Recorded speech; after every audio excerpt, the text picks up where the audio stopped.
Hey guys, this is Preeti. Welcome back to my channel. दोस्तों, आज हम बात करने वाले हैं एक 2022 release Finnish mystery horror thriller के बारे में जिसका नाम है हैचिंग। कहानी की शुरुआत में ही हमें मेन कैरेक्टर से इंट्रोड्यूस करवाया जाता है, टिंजा, माटियस और उनकी पेरेंट्स मॉम एंड डैड। उनका कोई नाम नहीं बताया गया तो हम भी उन्हें मॉम एंड डैड ही बुलाएंगे। मॉम एक सक्सेसफुल व्लॉगर है। उनका एक चैनल है जहां पर वो अपने more than perfect dream like life को शोकेस करती है, लोगों को दिखाती है वो कितने खुश है, उनके बच्चे कितने परफेक्ट है और आपस में उनका रिश्ता उनके घर की तरह ही खूबसूरत है। ये सब दिखाकर उसे बहुत सारे व्यूज और पैसे तो मिल जाते हैं, मगर क्या सच में ही उनकी लाइफ इतनी परफेक्ट है? चलिए देखते हैं।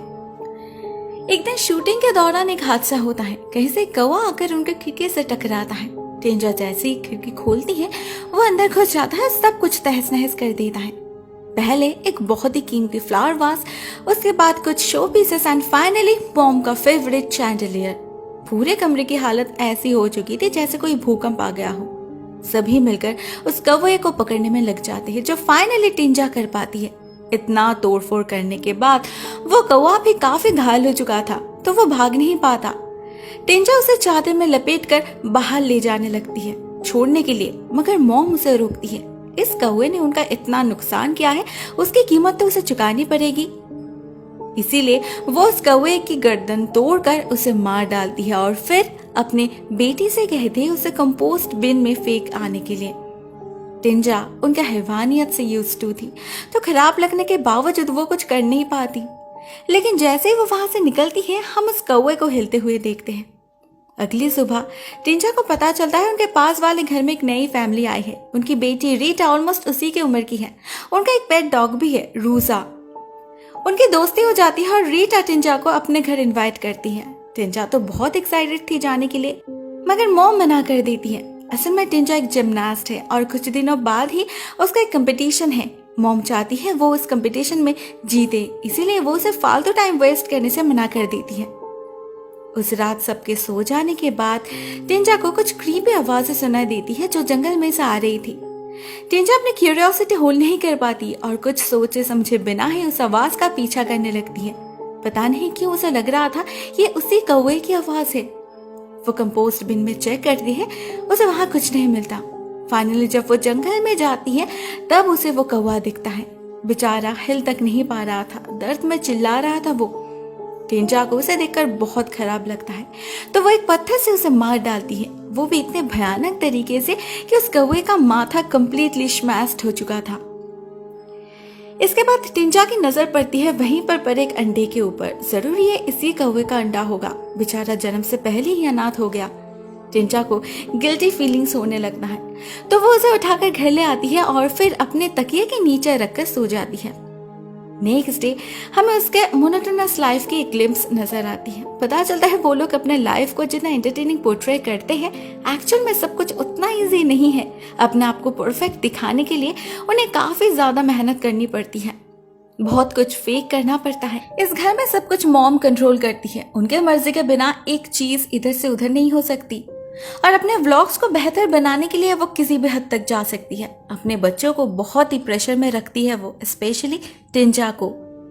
हम देखते हैं उसके कोई दोस्त नहीं है। पूरा दिन स्टडी और फिर प्रैक्टिस करने में ही बीत जाता है। क्लास खत्म होने के बाद जब सभी बच्चे घूमने जाते हैं टिंजा वॉक पर निकलती है क्योंकि उसकी माँ वही चाहती है। सिर्फ और सिर्फ उनका दिल जीतने के लिए टिंजा ने जिम्नास्टिक क्लास एडमिशन लिया है। अभी इस कंपटीशन में हिस्सा भी उन्हीं के कहने पर लिया है उसने। वो तो इतनी परफेक्शनिस्ट है कि टिंजा को अपना हर एक स्टेप परफेक्ट करना पड़ता है, नहीं तो अगर कुछ गड़बड़ हो जाए तो मॉम उससे वो सीन रीशूट करवाती है। उनका परिवार वैसा बिल्कुल भी नहीं है जैसा वो दिखाती है। परफेक्ट तो दूर की बात है, यहाँ पर उनके अलावा और किसी का कोई इम्पोर्टेंस ही नहीं है। वो अपने अलावा और किसी से प्यार नहीं करती। डैड उनके लिए बस एक शो पीस है जो उनके परिवार को कंप्लीट बनाते हैं। इससे ज्यादा उनका कोई वैल्यू नहीं है।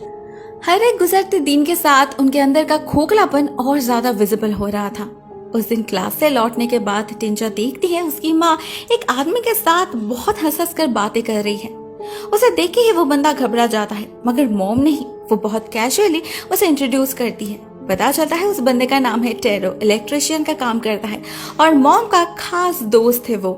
इससे ज्यादा ना मॉम कुछ कहती है ना टिंजा पूछ पाती है। वो अपने माँ को गुस्सा दिलाना नहीं चाहती, तो वो अपने कमरे में आ जाती है और उस अंडे को चेक करती है। उसे सुनाई देती है उस अंडे के अंदर एक दिल बहुत ही जोर से धड़क रहा है। ऐसे ही कुछ दिन बीत जाते हैं और एक दिन वो नोटिस करती है वो अंडा अचानक से इस साइज में दुगना हो चुका है। उसे पिलो के नीचे रखना रिस्की हो जाएगा सोचकर टिंजा उसे अपने टेडी के अंदर छुपा देती है। उस दिन जब वो क्लास में जाती है उसे पता चलता है रीटा भी उसी क्लास में है और वो उससे बेहतर परफॉर्म कर रही है। इससे टिंजा को तो कोई प्रॉब्लम नहीं थी, मगर उसकी माँ इस चीज को इतना आसानी से हजम नहीं कर पाती। क्लास खत्म हो जाने के बाद वो खुद टिंजा को प्रैक्टिस करवाती है। तब तक नहीं रुकती जब तक उसके स्टेप्स परफेक्ट ना हो जाए, भले ही इससे उसके हाथ में छाले क्यों ना पड़ जाए। टिंजा की कोच उसे मना करती है, मगर वो नहीं सुनती। उन्हें इस कंपटीशन को अपने व्लॉग में हाईलाइट जो करना था, वो डिसाइड करती है कि वो फाइनल राउंड को लाइव टेलीकास्ट करेगी, तो ऑब्वियसली उसमें उनकी बेटी को जीतना ही होगा। असल में मॉम के साए में रहते रहते बाकी सभी अपना वजूद खो चुके थे। उनके फीलिंग्स का कोई मतलब ही नहीं था। टिंजा अपने माँ से ज्यादा तो उस अंडे से करीब थी। ऊपर से उसी रात मॉम उससे कहती है कि वो टेरो से प्यार करती है और लास्ट कुछ महीनों से हर हफ्ते बिजनेस टूर के बहाने वो असल में टेरो के घर ही जा रही है। इनफैक्ट कल भी वो वहीं पर जाने वाली है। मॉम बात को इतनी कैजुअली कह रही थी जैसे ये कोई बहुत अच्छी बात हो। वो टिंजा को कहती है इसे सीक्रेट रखने के लिए। टिंजा भी उनसे कुछ कह नहीं पाती, बस अपने कमरे में आकर उस अंडे को पकड़ के रोने लगती है। पिछले कुछ दिनों में इस अंडे के साथ उसका एक बहुत ही वियर्ड कनेक्शन बन चुका था। वो अपने दिल की सारी बातें उससे शेयर करने लगी थी। आज जब वो रोने लगती है हम देखते हैं उसके आंसू ये अंडा अब्सॉर्ब कर लेता है और उसके तुरंत बाद ही इस अंडे का स्किन फटने लगता है। अंदर से निकल आता है किसी का हाथ, जिसे देखकर टिंजा डर जाती है। क्लोसेट के अंदर जाके छुपती है। वो देखती है उस अंडे से एक बहुत ही क्रीपी क्रिएचर बाहर निकल आया है, जो देखने में एक बर्ड जैसा है, मगर उसका साइज काफी बड़ा है। उसकी आवाज से टिंजा के डैड कमरे में आ जाते हैं और वो बर्ड खिड़की तोड़कर भाग जाता है। उस रात और कुछ नहीं होता। टिंजा भी घर में कह देती है कि एक बर्ड घुस आया था पिछली बार की तरह। उसे लगा नहीं था कि वो फिर कभी लौट आएगा, मगर दूसरे रात ही वो फिर से आकर हाजिर हो जाता है। टिंजा को दिखाता है उसके हाथ में एक कांच का टुकड़ा घुस गया है और फिर टिंजा का हाथ अपने सर पर रख के उसे पैट करने के लिए भी कहता है। असल में ये चीज जो भी थी वो टिंजा को ही अपनी माँ मान रही थी। उसने ही उसे हैचो किया था। धीरे धीरे टिंजा का डर खत्म हो जाता है। वो एक बच्चे की तरह उसका टेक केयर करने लगती है, बिल्कुल वैसे ही जैसे वो अपने मॉम से एक्सपेक्ट करती थी।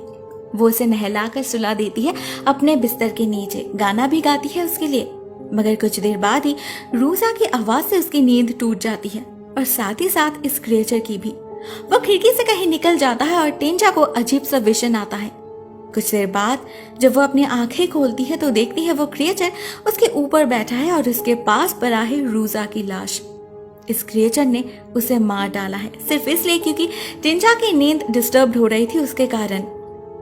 उसे देखकर ही टिंजा उल्टी कर देती है। इतना घिनौना था वो नजारा, मगर उससे भी ज्यादा अजीब बात तो ये थी कि ये क्रिएचर टिंजा के उल्टी को खा रहा था, ठीक जैसे मॉम बर्ड्स अपने बच्चों को खिलाती है, बिल्कुल वैसे ही। टिंजा जल्दी से अपने गार्डन के कोने में उस डॉग की लाश को दफना देती है, मगर उसे पता नहीं चलता उसके भाई मार्टियस ने सब कुछ देख लिया है और वो अगले दिन मौका देखकर इस बात को सबके सामने रिवील भी कर देता है। उसे लगा था टिंजा को डांट पड़ेगी, मगर ऐसा कुछ नहीं होता। कोई यकीन ही नहीं करता। ऐसे ही कुछ दिन बीत जाते हैं और हम देखते हैं उस क्रिएचर के साथ टिंजा का रिश्ता और ज्यादा मजबूत हो चुका है। अभी वो उसके साथ ही सोती है, खाना खिलाती है, उसे अपने कपड़े पहनने देती है, इवन बहुत ही प्यार से अपने बच्चे की तरह उसके बालों को कोम भी कर देती है। उसे एहसास दिलाती है कि वो खूबसूरत है। एक बच्चा कितना ही बदसूरत क्यों ना हो, उसके माँ के लिए तो वो हमेशा सबसे खूबसूरत होता है ना। टिंजा को भी यही लग रहा था, बट अनफॉर्चुनेटली उसके माँ को कभी ऐसा नहीं लगा। उसे तो टिंजा में सिर्फ कमी ही नजर आते हैं। हम देखते हैं लास्ट कुछ दिनों में लुक वाइज उस क्रिएचर में काफी बदलाव आए हैं। टिंजा की तरह उसके लंबे लंबे बाल निकल आए हैं और अभी वो कुछ कुछ वर्ड्स भी बोल पाती है। उसके बर्ताव से लगता है कि वो एक फीमेल है, तो टिंजा उसके नाम रख देती है आली। पहले कुछ दिन ऐसे ही हंसी मजाक में बीत जाते हैं, किसी को पता ही नहीं चलता। मगर इसके बाद से ही टिंजा की लाइफ में बहुत अजीबोगरीब हादसे होने लगते हैं। एक दिन जब मॉम टिंजा का ट्रेनिंग देखने जाती है तो रीटा का परफॉर्मेंस देखकर टिंजा के सामने वो कह देती है कि रीटा से वो जीत नहीं पाएगी। इससे टिंजा का दिल टूट जाता है, जिसका डायरेक्ट असर पड़ता है आली के ऊपर। न जाने कैसे, लेकिन उसके साथ टिंजा का एक साइकिक कनेक्शन बन चुका था। वो वही फील करती थी जो टिंजा फील करती थी। जैसे पहले उसे समझ आ गया था उस डॉग के लिए टिंजा सो नहीं पा रही, ठीक वैसे ही अभी वो समझ जाती है रीटा टिंजा के लिए एक थ्रेट बन चुकी है, तो वो उस पर हमला कर देती है। टिंजा भी इस एक्साइटमेंट को फील कर पा रही थी, जिसके वजह से उसे दौरे पड़ने लगते हैं। उसके माँ को लगता है वो स्ट्रेस्ड आउट है, तो उसे चीयर अप करने के लिए वो अगले दिन ही उसके साथ टेरो के घर जाने की डिसाइड करती है। इस बार सबको बताकर। टिंजा सिर्फ 12 साल की है, उसे ज्यादा कुछ समझ नहीं आता, मगर वो इतना तो समझ चुकी थी कि ये उसकी माँ गलत कर रही है, डैड को चीट कर रही है। मगर डैड को इससे कोई प्रॉब्लम नहीं थी। वो इस बात को बहुत ही इजीली एक्सेप्ट कर लेते हैं, क्योंकि शायद उन्हें पता था मना करने से कुछ नहीं होगा, मॉम वही करेगी जो वो चाहती है। उस दिन वो लोग टेरो के घर जा पहुंचते हैं। पता चलता है उसका एक छोटा सा बेटा भी है, हेल्मी, बहुत ही प्यारा है वो, और मॉम जैसे उससे कुछ ज्यादा ही प्यार करती है। हम देखते हैं यहाँ पर भी आली टिंजा का पीछा नहीं छोड़ती, ढूंढे निकालती है उसे, और उसके बिना आजकल टिंजा भी बहुत लोनली फील करती है। वो जैसे उसके लिए ही वेट कर रही थी। अगले दिन उसे रीटा के एक्सीडेंट के बारे में पता चलता है, तो वो उसे देखने जाती है, मगर उसकी जो हालत वो देखती है उससे उसकी रूह कांप उठती है। आली ने ये क्या कर दिया? टिंजा घर आकर उस पर बहुत चिल्लाती है, खुद को ही मारती है जिससे उसे लगे, मगर एट लास्ट आली उसे शांत कर देती है। उसे यकीन दिलाती है उसने जो किया उसे उसका भला ही होगा, और ये बात टिंजा भी जानती है। वो नोटिस करती है आली देखने में बिल्कुल उसी की तरह होती जा रही, मगर उसकी फितरत किसी इंसान की तरह नहीं है। वो जैसे वो सब कुछ है जो टिंजा नहीं है। उसके अंदर के सारे ग्रजेस एंड नेगेटिविटी का एक अग्रेसिव आउटबर्स्ट है आली। कहीं ना कहीं वो चाहती थी कि रीटा कंपटीशन में पार्टिसिपेट ना कर पाए, मगर उसके लिए उसे इतना दर्द सहना पड़ा, ये एक्सेप्टेबल नहीं है। उस दिन एक और हादसा होता है। टेरो आली को देख लेता है, वो भी खाते समय, मगर उसे लगता है वो टिंजा है। वो ऐसे किसी जानवर की तरह खा रही है। देखकर टेरो उसके माँ को बुलाने जाता है, और ठीक तभी आली उस पर हमला कर देती है। उसके हाथों को काटने की कोशिश करती है, बट फॉर्चुनेटली टिंजा ऐसा होने नहीं देती। टेरो को लगता है ये सब जरूर टिंजा के एक्सेसिव स्ट्रेस के कारण हो रहा है, उसे थोड़ा रेस्ट करना चाहिए। मगर रेस्ट करना तो बहुत दूर की बात है, उसकी माँ उसे चैन से जीने भी नहीं देती, ना इनफ खाना देती है, ना सोने देती है। जितना करती है बस वीडियो में दिखाने के लिए। टिंजा भी उन्हें खुश रखने के लिए खुद को भूखा रखती है, जिससे वो पतली रहे और उसका शरीर फ्लेक्सिबल रहे। आज उसके कंपटीशन का फाइनल राउंड होने वाला था, इसीलिए उसकी माँ उसे बार बार रिहर्सल करवा रही थी, लेकिन उसके परफॉर्मेंस से वो सेटिस्फाइड नहीं हो पा रही थी।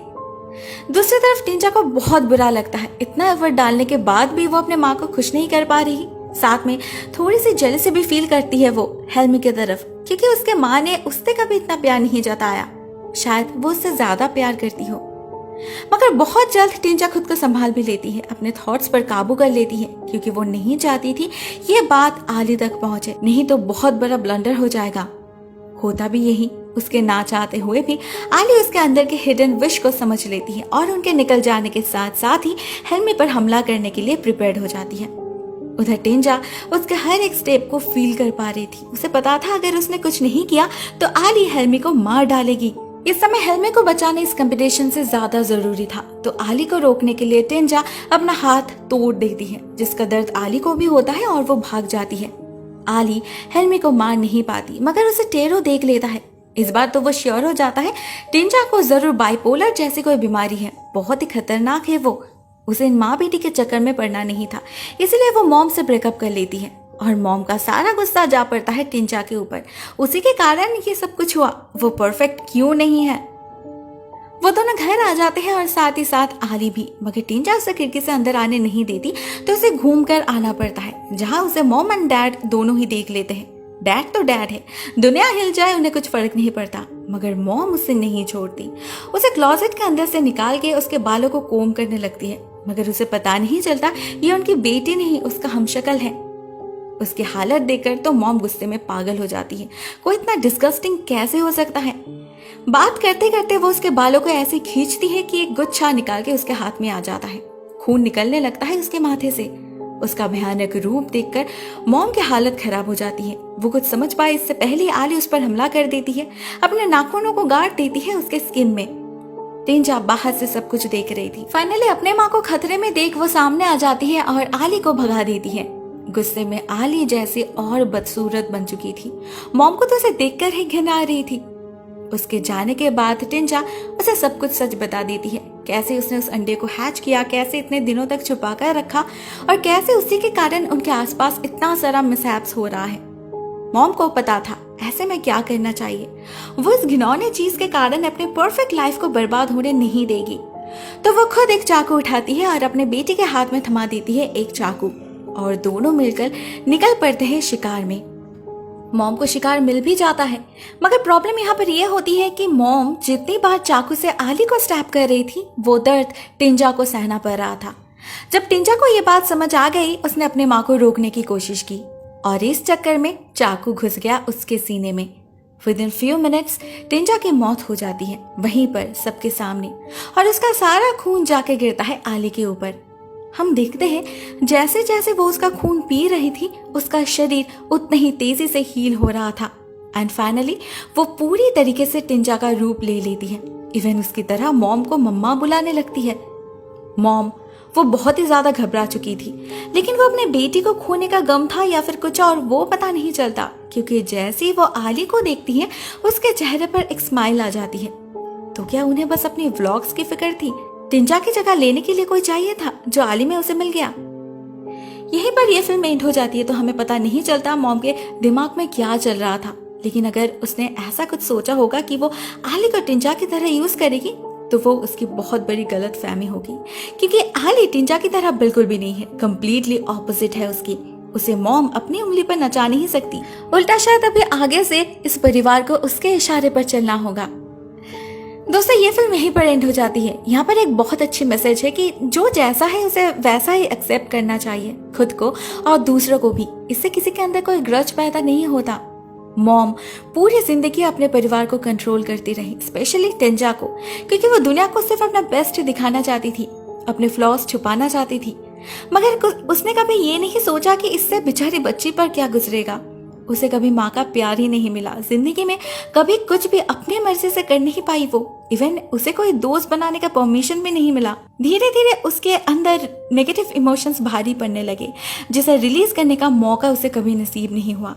मेटाफोरिकली अली उसके उसी फ्रस्ट्रेशन का रूप है, उसका वो अगली साइड जहां वो अपने सारे नेगेटिव थॉट्स को जमा करती रही। फाइनली वो वही बन गई जिससे उसे दूर रखा गया था। हमारे समाज में भी ऐसा ही होता है। हमारे पेरेंट्स अपने अनजाने में हम पर बहुत ज्यादा प्रेशर डाल देते हैं, हमारे जिंदगी को अपने तरीके से मोल्ड करना चाहते हैं, लेकिन उन्हें पता नहीं चलता इससे बेचारे बच्चे कितने फ्रस्ट्रेटेड हो जाते हैं। उन्हें भी तो अपनी जिंदगी जीना है अपने मर्जी से। यह फिल्म इसी का एक बोर्डिंग एग्जाम्पल है। मुझे ये कहानी बेहद पसंद आई। आपको वीडियो कैसी लगी? Write down in the comment section. आज के लिए बस इतना ही दोस्तों। Thank you so much for watching this video. बहुत जल्द मिलते हैं किसी और नए वीडियो के साथ। तब तक के लिए टेक केयर, टाटा।